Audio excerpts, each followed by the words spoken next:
Abdul Fakir, yakni Asy-Syarif Abdullah yang mulia Abdullah bin Alawi Al-Haddadi Al-Husaini radhiyallahu anhu. Pengarang kitab ini adalah Abdullah bin Alawi Al-Haddadi. Kita kenal Abdullah bin Alawi Al-Haddadi ini sebagai pengarang atau pencetus Rotibul Haddad. Ya, di Indonesia itu kan masyhur ya Rotibul Haddad. Di pondok-pondok pesantren itu biasa dibaca Rotibul Haddad gitu ya. Minimal 1 minggu sekali malam Jumat. Beliau adalah orang yang sangat termasyhur di zamannya. Kalau tidak salah beliau lahir pada tahun 1441 Hijriah. Sekarang sudah 1441. Berarti sekitar 400 tahun. Ya. Tapi ini kitabnya masih sangat bermanfaat. Hampir di setiap pesantren diajarkan. Bahkan yang membaca kitab ini, umumnya orang yang membaca ini kitab-kitab beliau itu hatinya menjadi terang. Hatinya terbuka. Dia mendapat petunjuk. Umumnya seperti itu ya.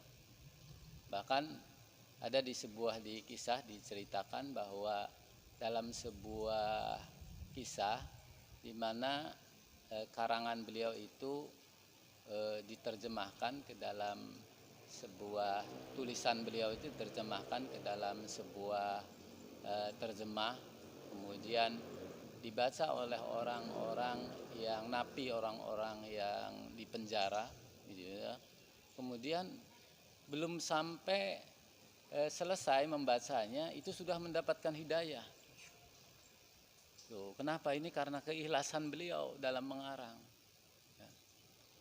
Padahal beliau itu satu kali mengarang itu tidak pernah diulang-ulang bahasanya. Tidak pernah diedit, tidak pernah diulang. Kenapa? Karena beliau ditakdirkan oleh Allah dalam keadaan buta. Dan butanya itu sejak umur 4 tahun. Beliau dikasih penyakit cacar oleh Allah, kemudian dia sampai buta. Gimana ngarangnya?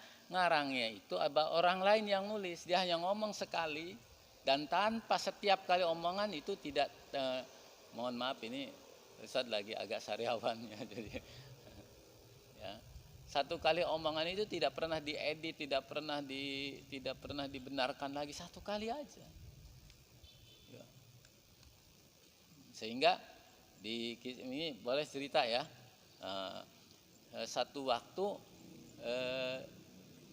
ada seorang yang penasaran gitu. Di zamannya itu ada orang yang penasaran. Ya. Dengan tulisan-tulisan beliau karena indahnya, karena bagusnya, susunannya rapi, apanya tidak ada coretan-coretan, tidak apa kan gitu ya. Karena begitu rapi, akhirnya dia tertarik nih. Mengetahui kan dari informasi katanya orangnya ini katanya buta, nggak percaya dia. Akhirnya dia datang ke pengajiannya tersebut. Satu waktu kemudian datang, dia kumpul dengan yang lain. Kemudian disuguhi waktu itu dikasih minuman, ya, syai, teh, atau kahwah, kopi mungkin ya, kopi kan gitu ya. Kemudian setelah itu semua tamu-tamu itu dikasih kopi semua, ya. Tiba-tiba orang yang penasaran itu kopinya dihinggapi oleh nyamuk, oleh lalat. Ya. Kemudian setelah itu si kopinya itu akan diminum, tapi sebelum diminum Syekh Muhammad Abdullah bin Alawi Al-Haddad ini, Abdullah Alawi Al-Haddad ini berkata, itu di kopimu ada lalat, ya, di kopimu ada lalat. Dia terperanjat, padahal dia nggak melihat. Masya Allah, demikian hebatnya. Ya, dia seolah-olah melihat, karena mata hatinya itu yang melihat. Ya, apa yang disampaikan di dalam Al-Quran bahwa innaha la ta'mal absor, fa innaha la ta'mal absor walakin ta'mal qulub fis sudur. Bahwa sesungguhnya ia itu tidak buta. Para wali Allah itu tidak buta. Kalau misalkan dia buta, dia melihat. Kalau dulu waktu kita kenal Presiden Gus Dur itu, ya, Gus Dur itu tidak melihat itu. Tapi dia tahu, tapi dia jadi presiden. Ya, kok padahal aturan yang namanya presiden itu nggak boleh buta, tetapi dia jadi presiden. Ya. Allahu alam, ya. Gus Dur selalu begini tangannya.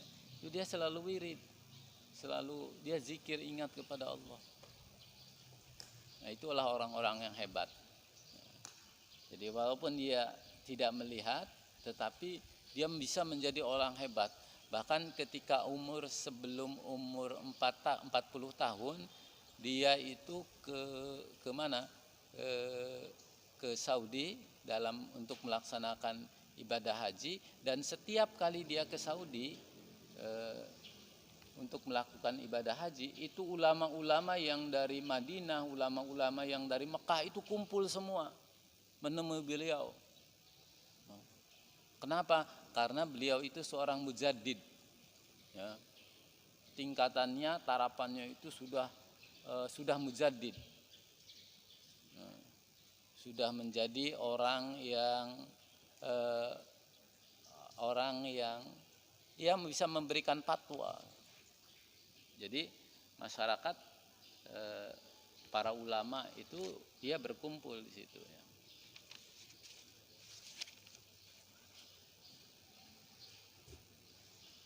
Nah, itu kehebatan beliau, bahwa beliau umur 4 tahun sudah diberikan oleh Allah tidak bisa melihat, tetapi dia sudah menjadi orang yang hebat. Dan bahkan setiap kali beliau itu dari mulai kecil itu beliau sudah senang ibadah, ya.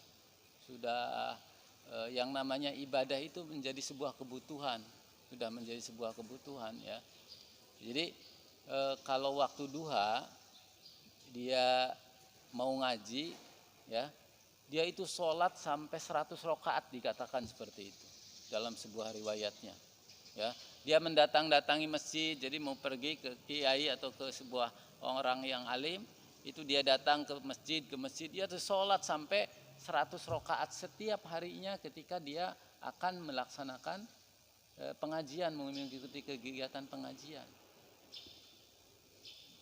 Jadi dia sudah senang sekali melaksanakan sunnah-sunnah Rasul. Ya, ada nggak yang sekarang kalau sholat senang gitu? Ada nggak diberikannya itu? Kalau sudah sholat Allahu Akbar senang itu, senang banget, bahagia sekali. Ada nggak itu? Ada waktu maghrib, ya, sholat maghrib.